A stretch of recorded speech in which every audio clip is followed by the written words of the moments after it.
Antique Cartierville, c'est un mini Montréal.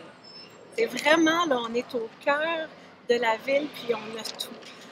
On a des secteurs plus francophones, des secteurs plus allophones, des secteurs plus anglophones, et on a toute cette diversité-là, la diversité montréalaise. Et donc, ça a été aussi clairement affirmé par notre mairesse. L'article 1 de la Charte de la Ville de Montréal, c'est Montréal est une métropole francophone. Donc, la façon de s'unir, c'est vraiment par le français. Par contre, il faut aussi s'adapter quand on a, par exemple, puis on le fait dans certains domaines, des consultations publiques, d'essayer d'entrer vraiment en contact avec les gens de plein de façons différentes.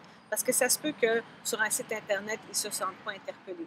Donc, d'aller les voir en priorité, de manière diversifiée, de les inviter directement par des organismes, pas juste lancer une invitation au grand public, de les rejoindre par les organismes. Puis c'est ce qu'on travaille aussi beaucoup avec nos employés, de faire en sorte que la meilleure façon d'avoir tout le monde autour de la table, c'est pas juste d'envoyer à tout le monde, c'est d'envoyer de manière précise à chacun des groupes qu'on connaît, puis leur dire, bien, on a besoin de vous autour de la table.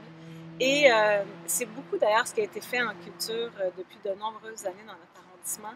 La Maison de la culture antique, c'est la Maison de la culture à Montréal qui est reconnue pour la musique du monde, pour avoir des artistes émergents en résidence, d'autres qui sont plus connus. Puis on a par exemple Octo Echo, qui est c'est pas un organisme, c'est une formation musicale en fait qui est en résidence à notre Maison de la culture et qui fait de de la symbiose de toutes les musiques du monde à chaque fois qu'ils font des nouveaux morceaux. Et ça, vraiment, je pense que le culturel nous a donné, nous a pavé la voie pour ensuite faire en sorte qu'on puisse, dans la vie de tous les jours, puis là, c'est dans tout, là, comment on est capable de faire en sorte que les gens puissent mieux se parler, mieux se connaître, mieux se comprendre, mieux s'apprécier et donc mieux vivre ensemble. C'est sûr qu'Antique, c'est un quartier très diversifié, on ne se le cachera pas, mais les priorités ont changé et moi, je pense c'est ça que je vous dirais qui est où ce que le bas blesse du côté de la mairesse Émilie Tullier. Oui, les projets ont aidé, mais là, les priorités ont changé. Les gens veulent un quartier qui leur ressemble, un quartier qui reflète leur réalité, qui reflète leurs conditions de vie. Fait qu'il faut que le quartier, comme si que j'habite, ben, tu sais, ça soit pas un quartier étranger, là. Comme je vous dis. T'sais, moi, ça fait longtemps que j'habite dans le quartier. Oui, il y a eu de l'avancement, mais de manière générale, je vous dirais qu'il y a encore des défis, mais il faudrait comme y aller plus, comment que je pourrais dire, y aller plus en avancement, là, être plus motivé, puis se dire que c'est pas comme si c'était un projet. C'est sûr qu'il y a un bon plan stratégique qui est sorti, mais là, il vient de sortir le plan stratégique. Fait que ça veut dire que les années passées, les gens ont été comme mis sur le trottoir, puis on espère que c'est pas un plan stratégique qui va être tabletté encore. Au niveau linguistique, il y a beaucoup de personnes qui me le demandent parce que, à cause que Mouvement Montréal, on est un parti inclusif, on prône l'anglais, la langue anglaise, mais on prône aussi le français. Les gens ont comme un... C'est sensible. Mais moi, personnellement, je travaille en français. Mes enfants ont été élevés en français.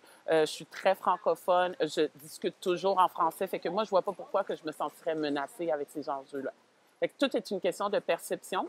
Puis on est très ouvert aussi à parler puis à échanger puis ces débats-là. Puis les gens, des fois, ils se disent ah non, vous êtes plus anglophone ou non, nous, on se cherche. Moi, je pense que c'est une question de perception. T'sais. Il y a beaucoup de gens sur le terrain qui ont changé d'avis puis qui ont dit ah ben on va réfléchir, je vais regarder après une discussion, là, tu sais.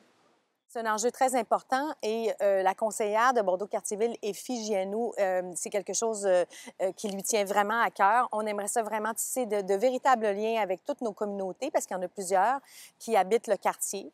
Dans le fond, pour les inciter à mieux participer à toutes les activités que l'arrondissement offre et aussi inciter leur participation quand il y a des consultations parce que c'est important que tout le monde puisse exercer son rôle de citoyen puis se fasse entendre.